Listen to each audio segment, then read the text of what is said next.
Good evening, classmates. My name is Earl McFarland, and this discussion board video is for HIUS 512. Growing up in North Carolina, I've always been fascinated with the rich history that the state had to offer.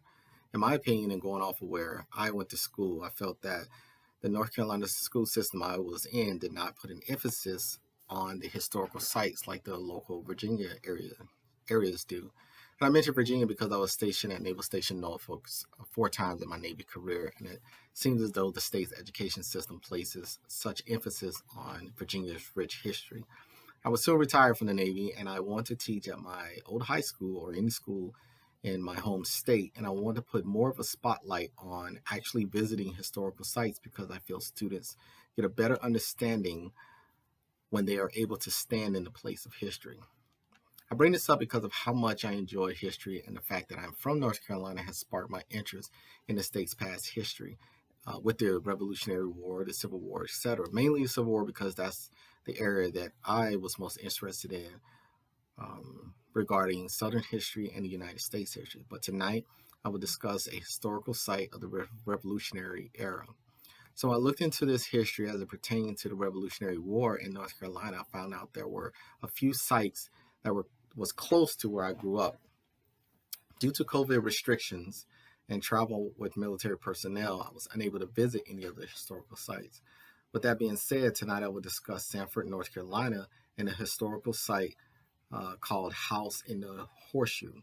Although Sanford is less than an hour away from my hometown of Dunn, North Carolina, I never heard of this Revolutionary War historical site. I enjoyed doing the research on this site and learning so much about it. So the home was built in 1772 by Whig Colonel Philip Alston. One thing I enjoyed about living in the South is the fact of how many historical homes are still standing.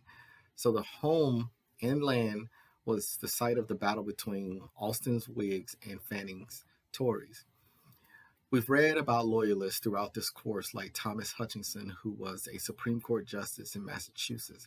He was hung in effigy several times for being a loyalist. We remember that an effigy is something that represents a person, so think of it as like a scarecrow that looks like the person that they have an issue with.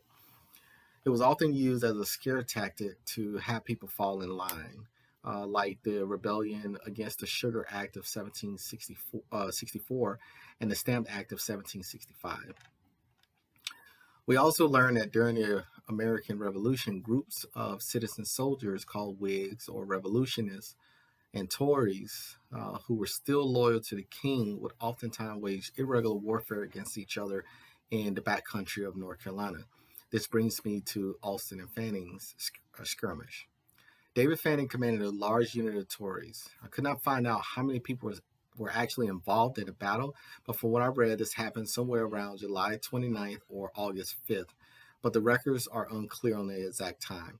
Some of what I read said July 29th, and some other things that I read said August 5th.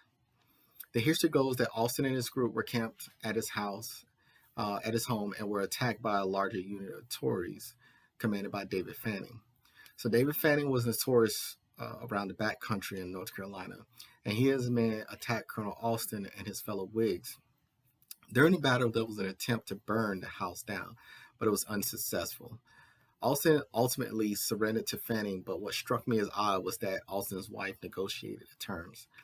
This home is now open for tours, and as soon as I can, I plan to pay a visit because I hear that you can still see the bullet holes in the wood of the house. Thank you for watching my video.